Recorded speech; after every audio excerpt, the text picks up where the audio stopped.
The first half week going for everybody. Yeah, sort of think how we all feel. The starting on Wednesday is a little disorienting to me. Anything actually good going on? Anything fun? That's bad. I hope they make it a little more interesting. Anything horrible happened? Hopefully not. Good.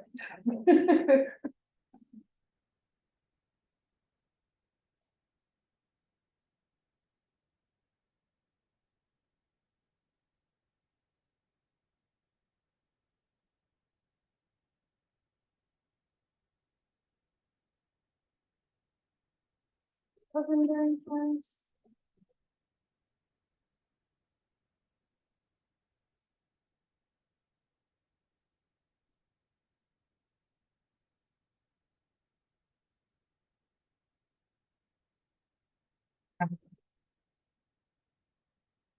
Good morning, good morning. There we go. That's better.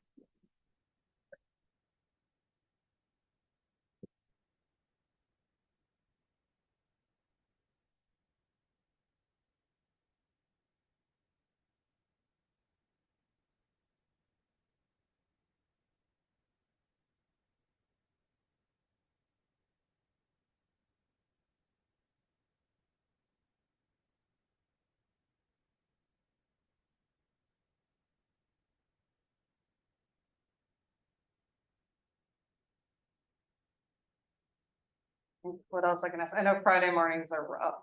Friday mornings are usually like this. We're all just like, ugh. Anybody need help finding anything on campus? Has everybody been able to navigate it pretty well? Yeah. It was enforcement yesterday, I didn't have no information for Friday because I looked at right there, and it says he was only have like 2 weeks here and paid like. Yeah. So it could be doing this job. Yeah, exactly. And that's where on the front of the syllabus, there's 3 options. So you can either just buy it right through the publisher. You can either, you could buy it through Textbook X. I remembered what your bookstore when I was called. You can buy it through there either as a loose leaf with the code or just the code through there. But yeah, so it's a 2-week trial until you pay for it, and then depending on the option that you pay for, it might be just good for this semester or good for the whole calendar year. Good question.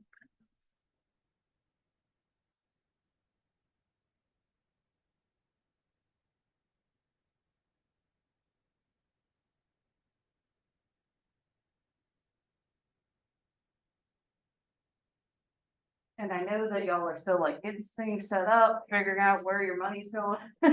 So that's another reason why you have, any kind of late waived, if you didn't get the assignment done for today, you can do it next week, and that's fine. But again, especially with the Connect stuff, I'd recommend trying to stay on top of it, because otherwise you'll just be drowning in it. It doesn't, the short assignments don't take too long, but going through the book does. Basically, the book assignments have you read through the chapter and answer questions on them. So you don't need to read through the chapter separately from those.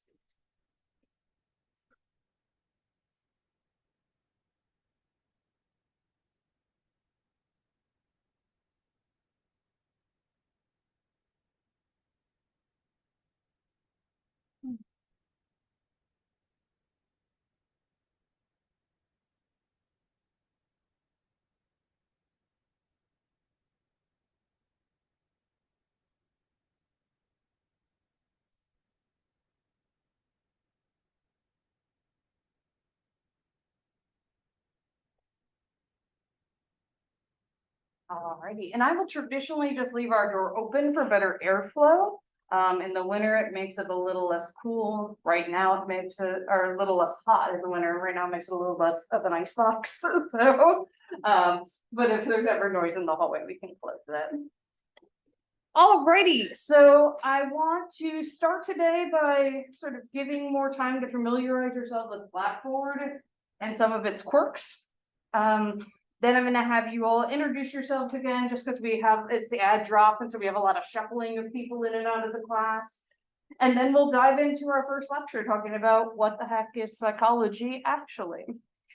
So, one of the things you'll see, and a couple people have emailed me about this, is if you look at past due, you will see stuff from 2 years ago. I deleted these assignments. I have no idea why they still, it's like ghost assignments in Blackboard. Just ignore them. Anything due in 2022 is not for you. I don't know why this is happening. It's the joy of trying to integrate things in Blackboard. But if you look at like today and the future, these are the accurate ones. So these will give you the stuff that you all are doing with Connect this semester. You can also find those under Connect assignments.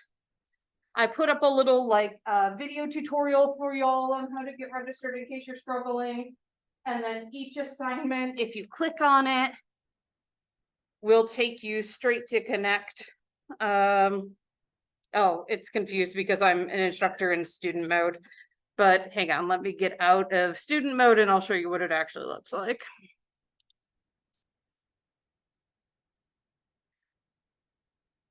So then it just takes you right to that assignment and you can complete it. For me, it takes me to the grading page.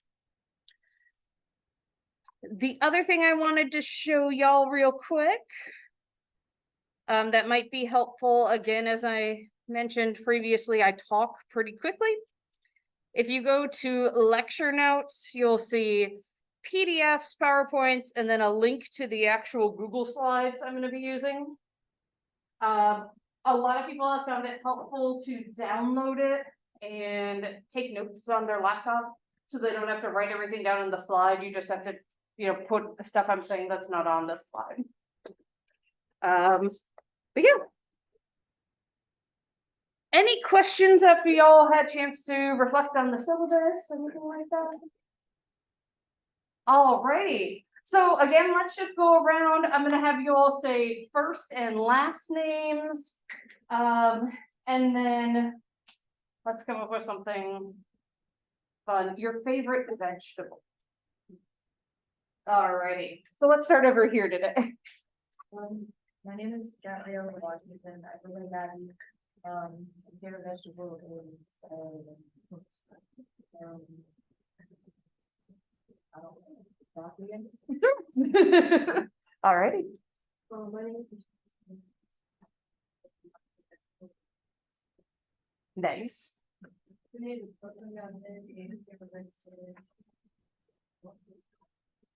Nice.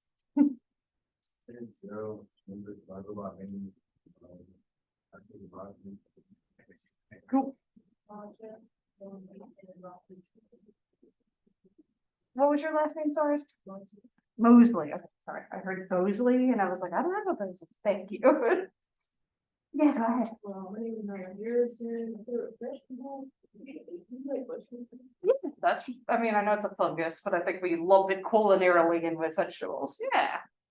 My name is Casey Turner, and I think my favorite vegetable is probably spinach. Yeah, that's true. Okay, not okay.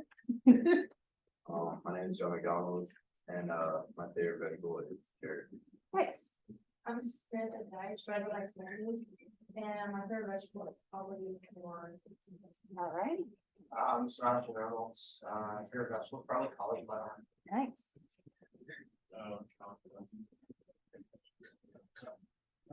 All right. Oh, there you are. Perfect.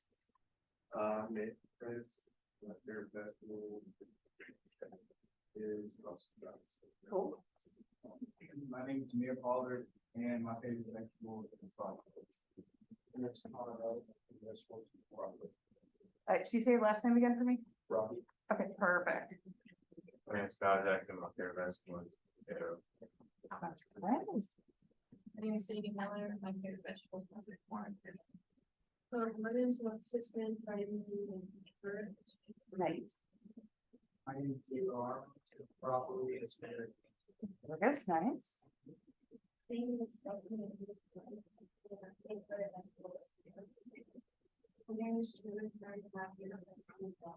Awesome.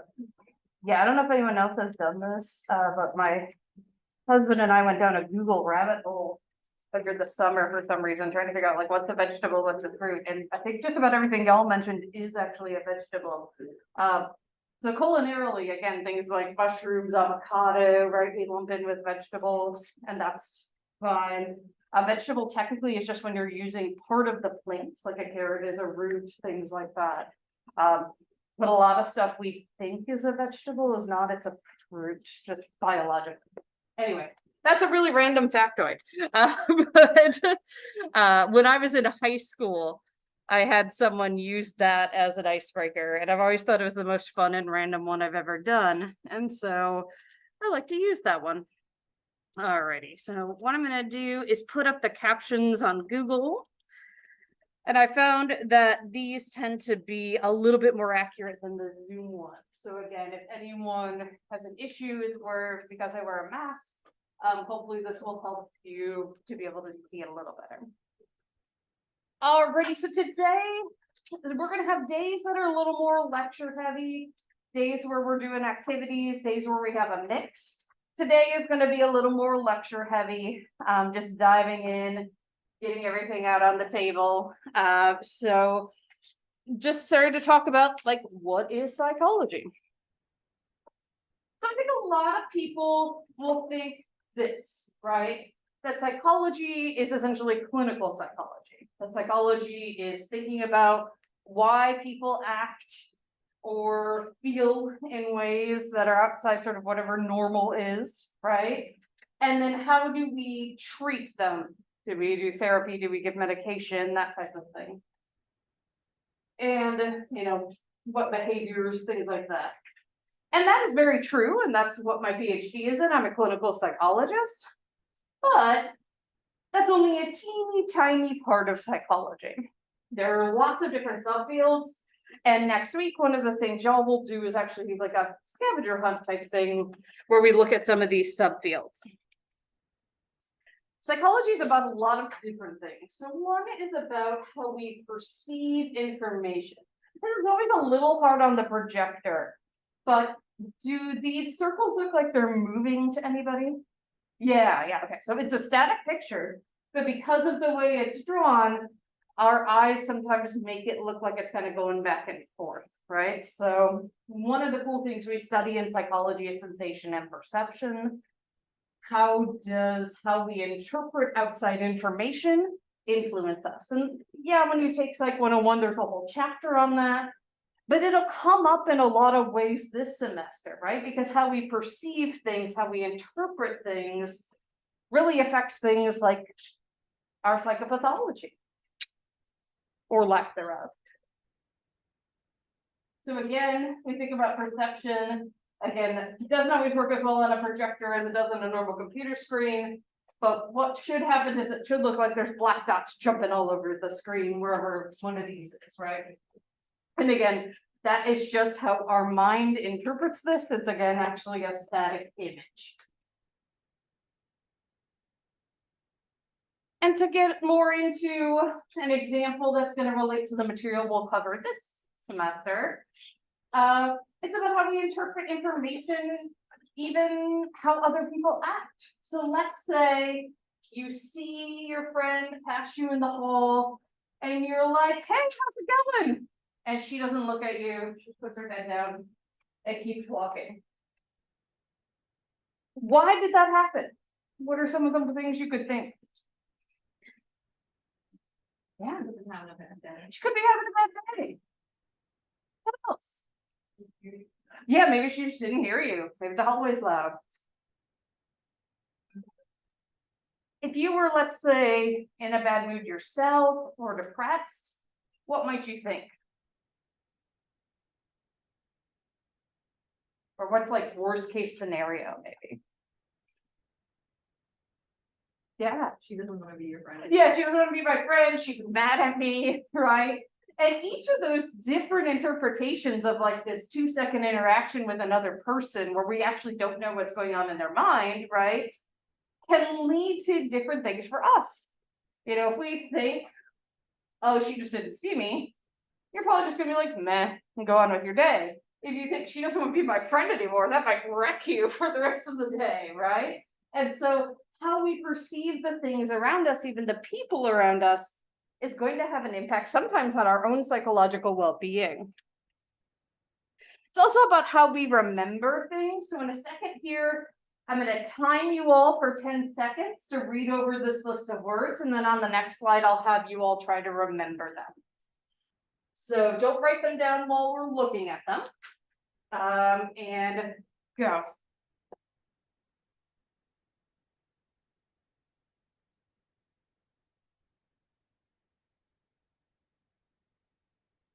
All right, now write down as many as you can remember.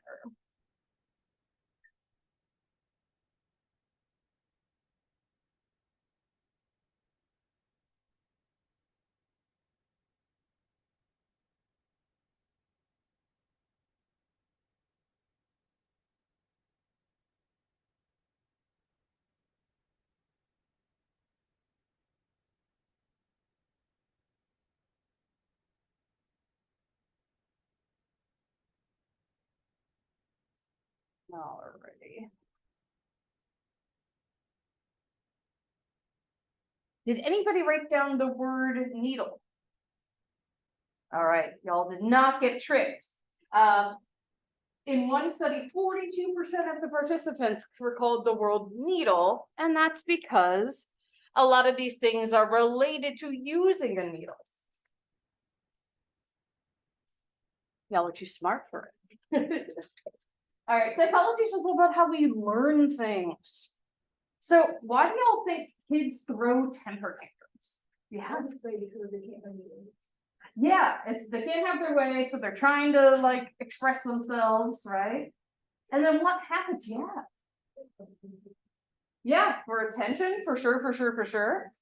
And then what happens when kids throw temper tantrums? How do parents react?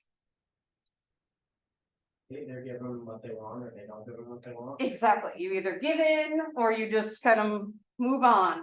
What happens if you give them what they want? They'll stop crying. Right, and then they'll keep doing it, right? Because what you've done unintentionally is use the very basic learning principle and reinforce the behavior of throwing a tantrum by giving them what they want, right? So if every time your kid throws a temper tantrum, you give in and give them what they want, they learn this is the best way to get what I want, right? So next time I need something, I'll throw a temper tantrum, and then that will have me end up with what I want, right? Whereas if you don't give them what they want, they don't learn that, right? They're like, oh, this is ineffective. My mom was a preschool teacher for many years. She's retired now. But when her kids used to throw temper tantrums, she would get on the floor next to them and also throw a temper tantrum. And the kids would just stop because what's happening, right? And she's like, this is what you look like, it's silly. And then they got over it, they didn't really throw temper tantrums in her class anymore. Right, so there are different ways you can do this to still engage with the child, not ignore them, but not reinforce that behavior, right? Alrighty, so this is another learning task. So which glass has more water in it? B in this picture or C in this picture, or are they the same? Yeah, they're the same, right? So this is a principle called conservation, where you all, because you are college students and you've gone through the developmental stages, know that even if you pour something into a skinnier, taller cup, just because it goes taller, doesn't mean there's more, right? There are adorable little videos of kids doing this where they like break a cracker in half and give it to the kid, and the kid's like, no, I have two. I'm not telling you you can manipulate your little siblings and cousins, but you could if you wanted to mess with them, right? But we learn as we age that no, this is the same amount of liquid no matter what kind of vessel it's in. At the Children's Museum in Portsmouth, they have a really cool illustration of this, where they have some colored water and they have a more 3D box that sticks out that's smaller. And then if you flip it over, it'll go into a bigger box that's more flush. So it's a nice illustration of it's the same amount of water, even though it looks really different. It's also about how we engage in problem solving. So for a long time, we thought only people could really problem solve. And then we started to be like, well, maybe like the really smart animals can also problem solve. We have things like chimpanzees.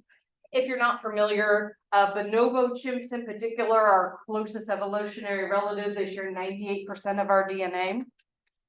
And so we thought, maybe they could do it. So what they do is they hung some bananas from the ceiling.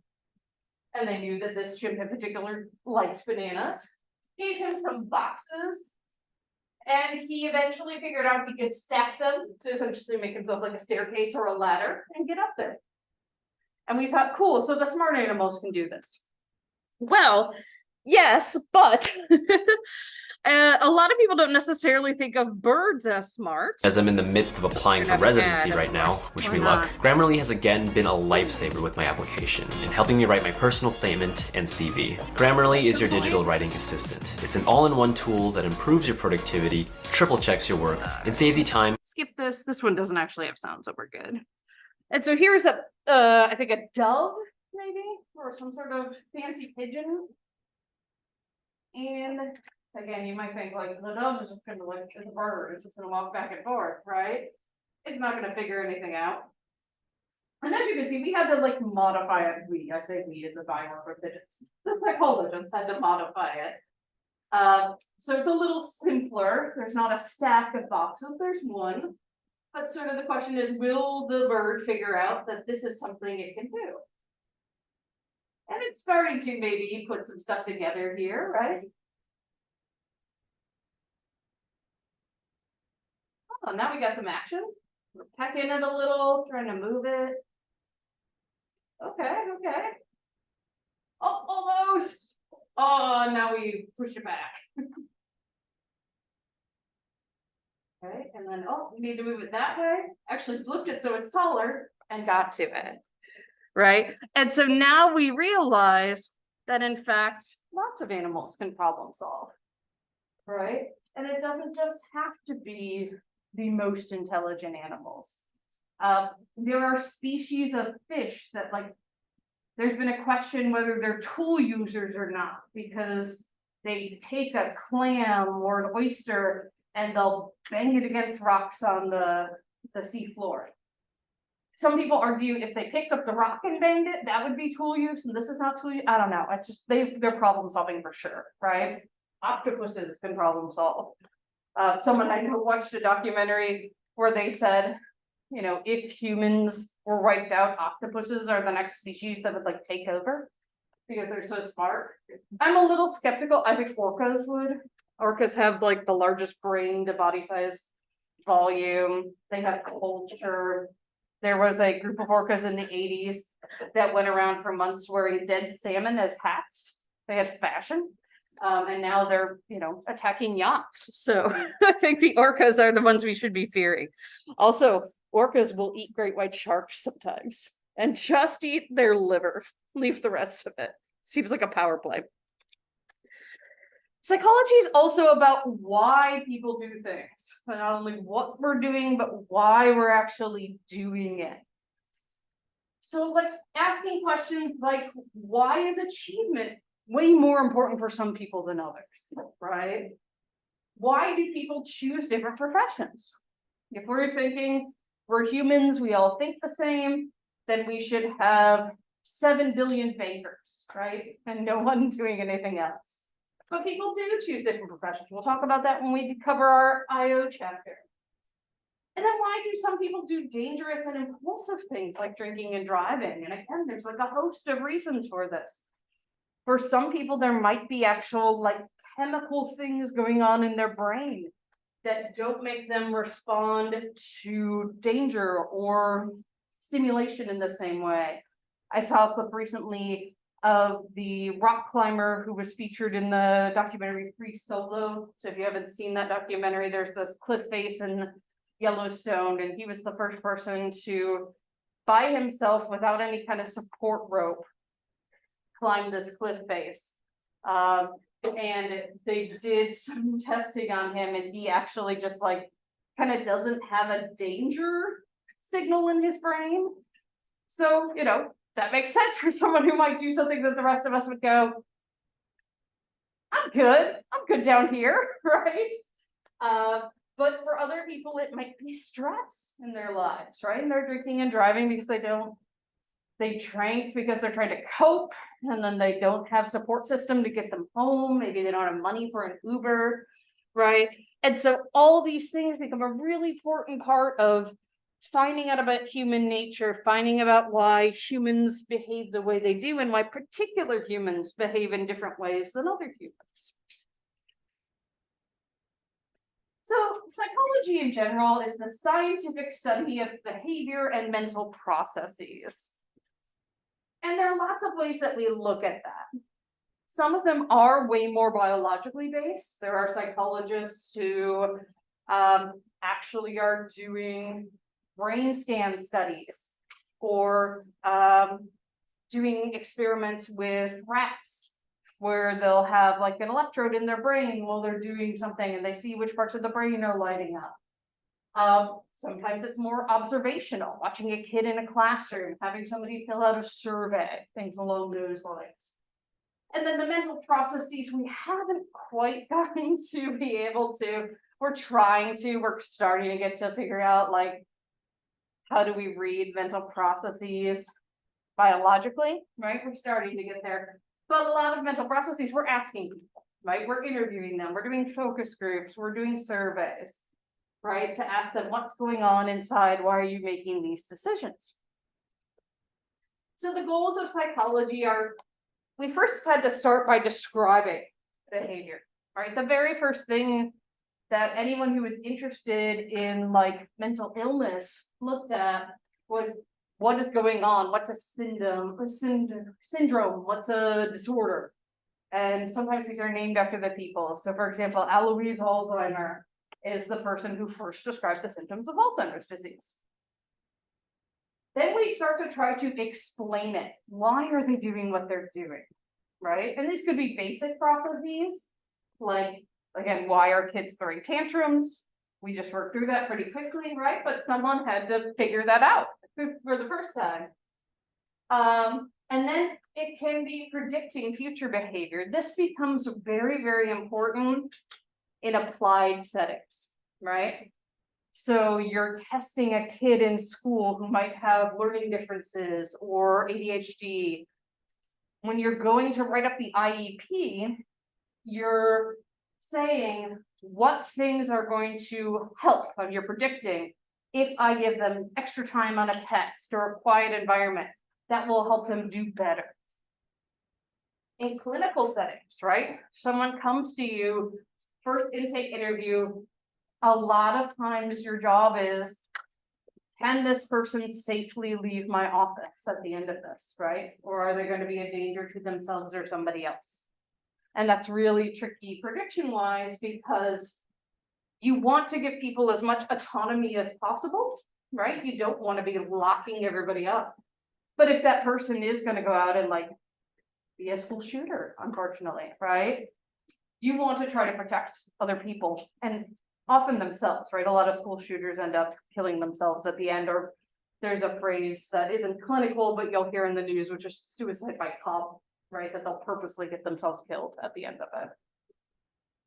And then you want to use those findings in very practical ways. So not only for individual people, but things like, let's design a system within the school system that helps kids learn.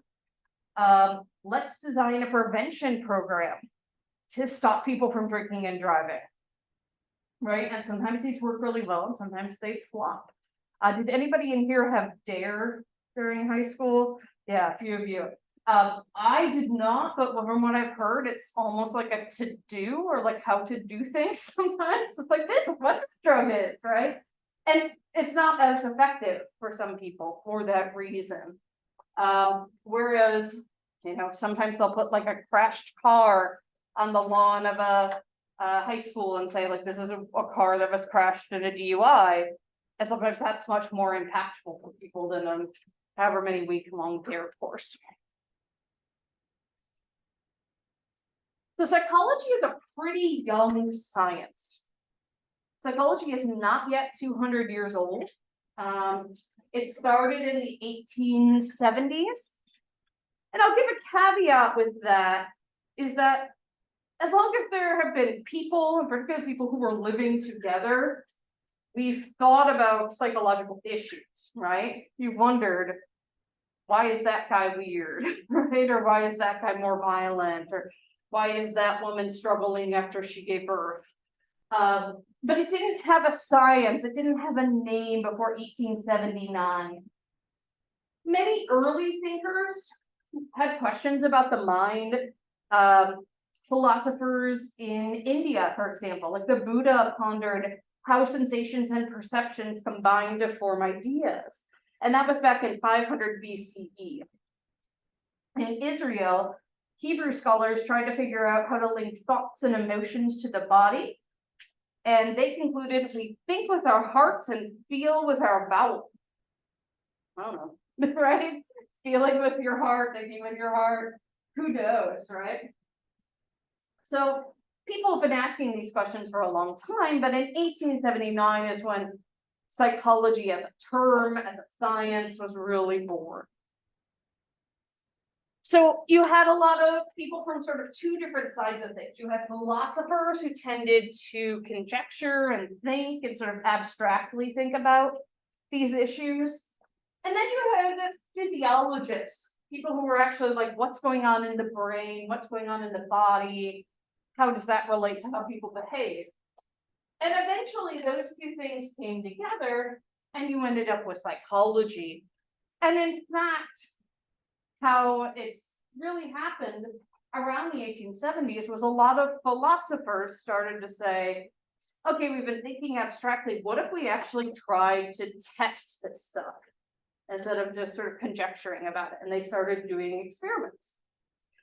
And so a lot of psychology departments originally were housed within philosophy departments.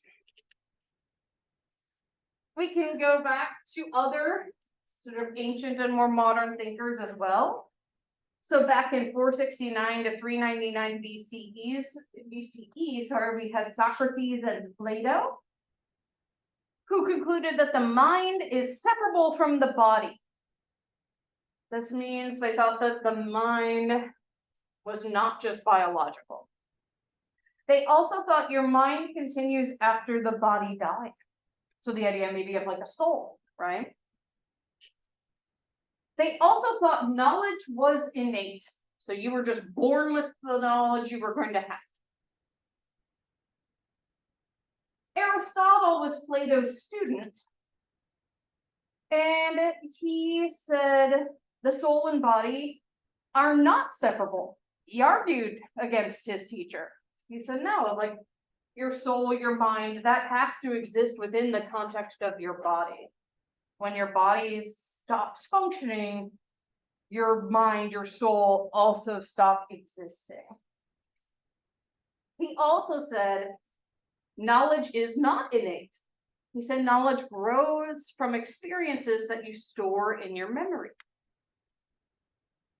So here we are, within just a couple hundred years, two different people, right, three different people kind of, coming up with completely different conclusions. And this is sort of the life cycle of a psychological idea. You will often have this happen even in modern day for issues that we're still just studying. Then we had this period where, unfortunately, there just wasn't a lot of philosophy that records were kept of. I don't want to say there was no philosophy, because I think there was. I think probably when the library was burned at Alexandria, we probably lost a lot of that, right? And people weren't necessarily putting things on stone tablets, so the documents tended to decay. But the next big person we tend to think and talk about is René Descartes. And he was alive from 1595 to 1650. And yes, if you've ever studied geometry, this is the same Descartes. And he thought the mind was distinct from the body. And he actually was the first one to start combining philosophy and physiology. So he actually had dead animals. I don't know if they were like farm animals or roadkill, I don't know, but he had dead animals. And he would dissect them, much like you may have in like a bio class in high school. And he concluded that the fluid in the brain, which we now know as cerebral spinal fluid, but he said that contained the animal's spirits. And he thought that that then flowed through the nerves to the muscles and caused movement. So some sort of early idea, right, of basic motor functioning being controlled by the brain, but not 100% spot on. And, you know, given the technology of his time, maybe we shouldn't be surprised. I think there's probably a lot of stuff we think we know right now that as technology advances, we're going to find out is wrong, right? And that's okay. That's part of science, is always learning things. So for example, within my lifetime, since the 1990s, there was a huge revelation for all of psychology's history and really biology's history to that point. They thought you were born with all the neurons and all the nerve connections you were ever going to have. And then in the 90s, they discovered that's not true, that neurons can regenerate, they can make new connections. This can help you like work around other things. So one of the great examples of this in sort of modern history is Representative Gabby Giffords, who in 2011 was shot through the brain, survived, and has really struggled, but has regained her ability to speak through a lot of rewiring. So like one of her speech therapy techniques was they had her sing words, because that relies a little more on pathways on the side of the brain where she wasn't injured. And so she's been able to like reconnect, and she spoke last week. I don't know if I'm anymore. I think it was last week at the Democratic National Convention. And as someone who's been following her case for years, I was like pleasantly surprised by how great she sounds. So you have the ability to make these new connections that, again, until 30 years ago, we thought that didn't exist. We also know, if you go back even further, as soon as we have any kind of recorded human history, people are thinking about these things. People are thinking about mental health issues in particular, and they're thinking about how to treat it. So oftentimes in ancient times, any kind of psychopathology, abnormality was seen as the work of evil spirits, right? And depending on sort of what your culture or tribe believed, that might be personified in different ways. It might be one sort of satanic presence. It could be lots of different spirits, right? So they thought that it was demons and ghosts and devils who were causing this behavior. And if a person acted oddly, they were possessed by those evil spirits. And so they had a couple different ways of trying to treat that. And one was called trepanation. And this is an example of a skull that had been trepanated. So they actually drilled holes in people's skulls because they thought that would let the evil spirits out. Now, again, you have to think ancient people, so there's a Stone Age, maybe Bronze Age, right? They're using tools that are probably not sanitized. They don't necessarily have good anesthesia, right? And some of these people lived like this and were fine, but as you can imagine, some of them died from infection, right? The other thing, and sometimes these were combined, but the other thing they would do was to perform a ceremony, an exorcism, where some sort of shaman, priest, religious figure would recite prayers, perform magic, maybe have that person drink potions, again, in order to try to rid the body of evil spirits. So there was a lot of tie to the spirituality or the religious beliefs within these, again, cultures. Ancient Egypt is actually the first known time we had a text, something written about a psychological issue, and they described hysteria.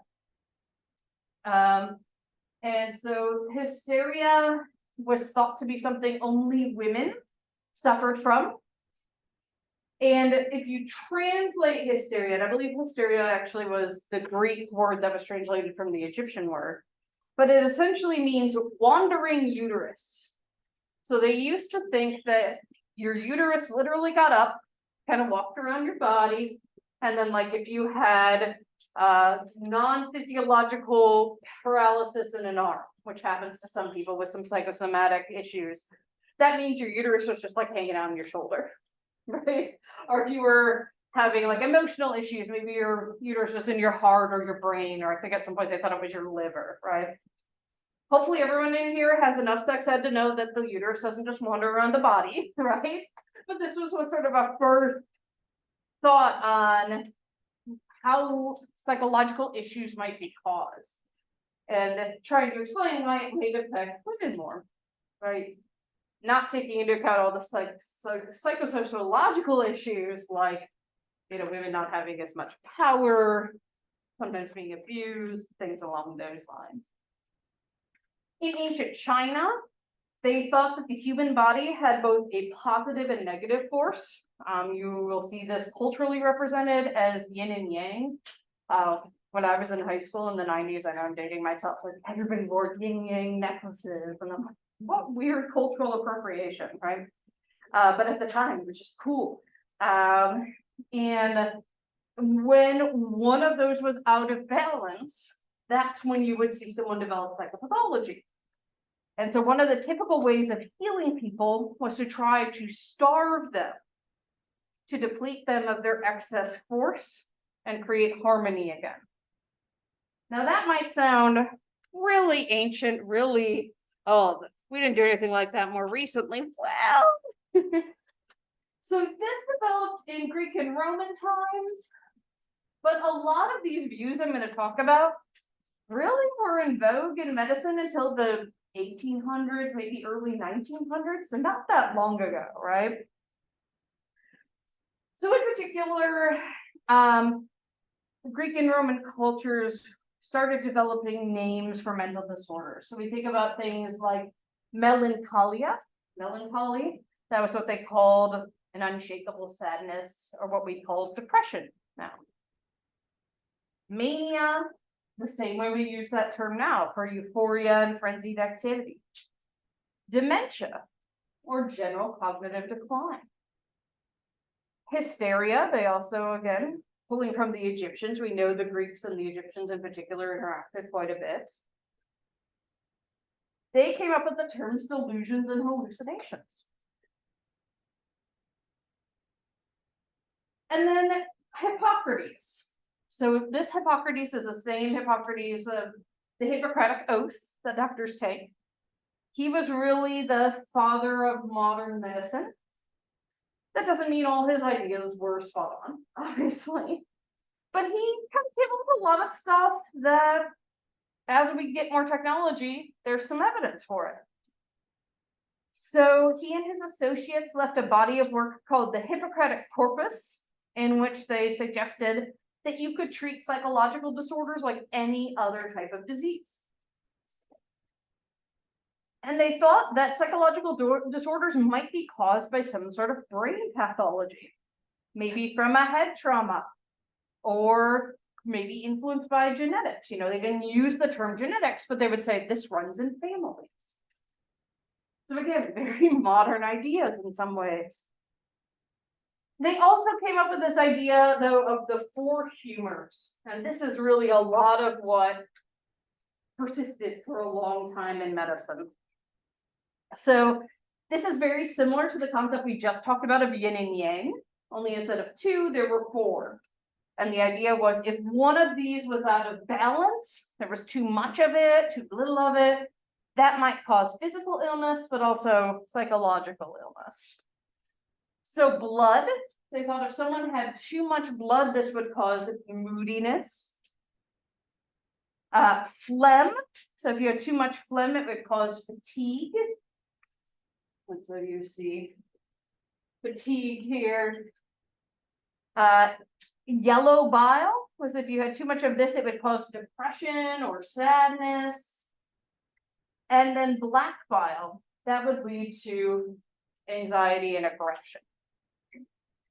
So throughout, again, up until maybe around 1900, the way that you would treat someone who either had physical or psychological illness would be to try to balance these humors. And it might include starving someone. It might include what was called bloodletting, where they would literally like cut somebody's arm and put a bowl under it and let excess blood out. They would do this to treat people with fevers. Maybe not surprisingly, it didn't help that much, right? People didn't magically get better from fevers when you made them weaker, right? Or they might give them things to vomit, things along those lines. And then, of course, part of what happened was the Middle Ages or medieval times.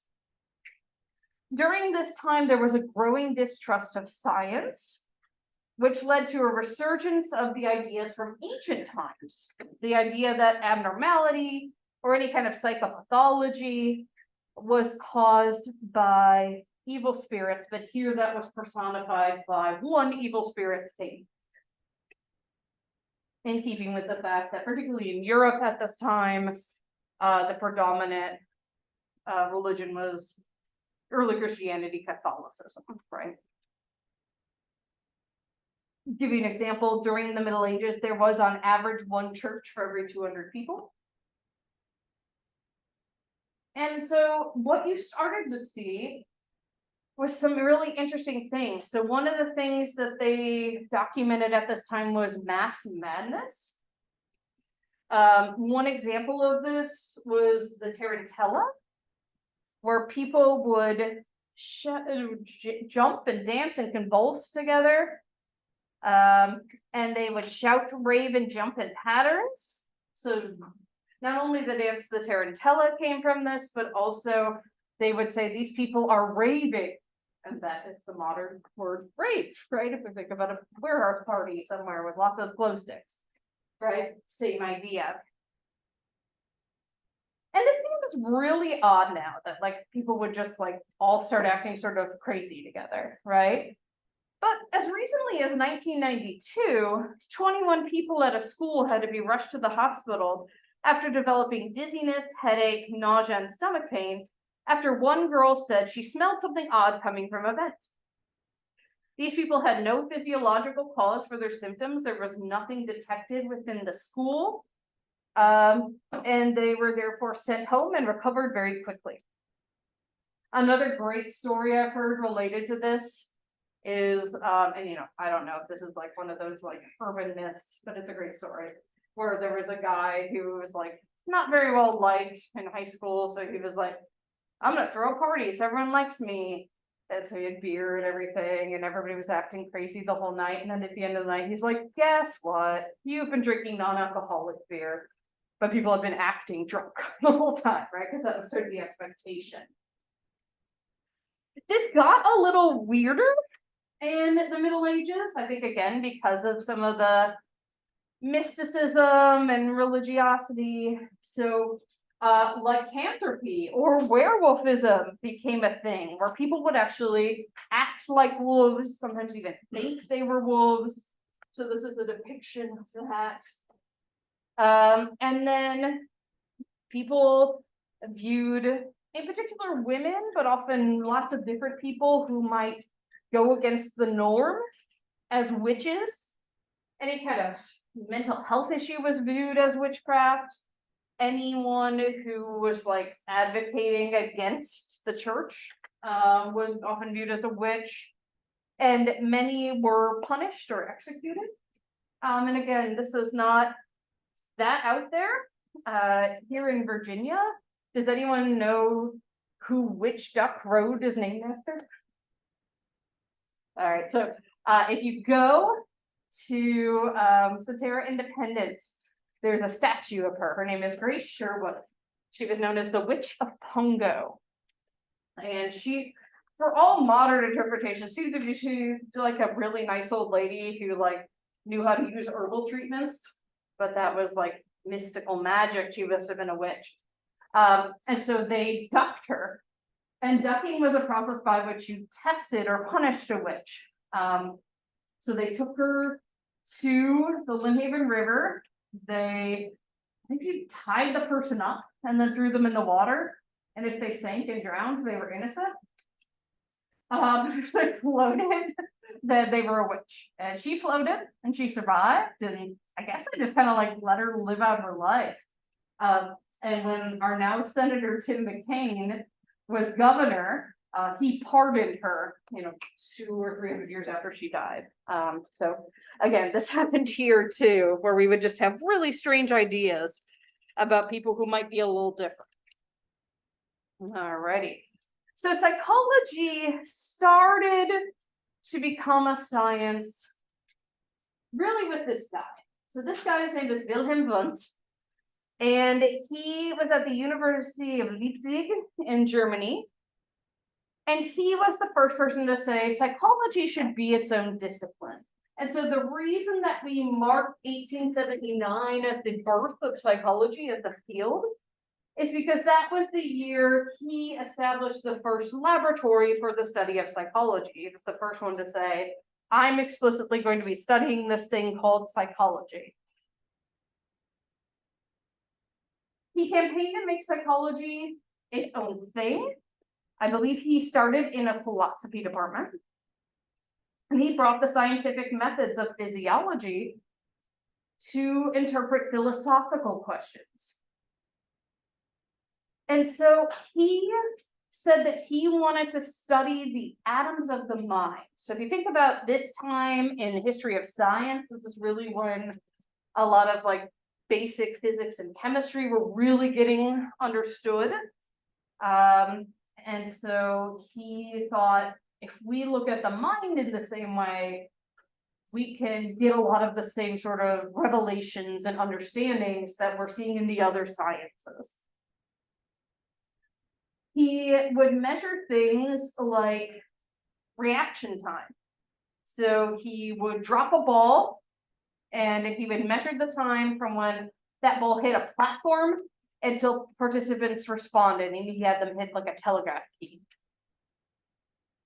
If they were asked to press the key as soon as they heard the ball, they were faster than if they were asked to press the key as soon as they were aware that they heard the sound. So some suggestion that sometimes the brain works faster than we can actually understand, right? When we're in the moment.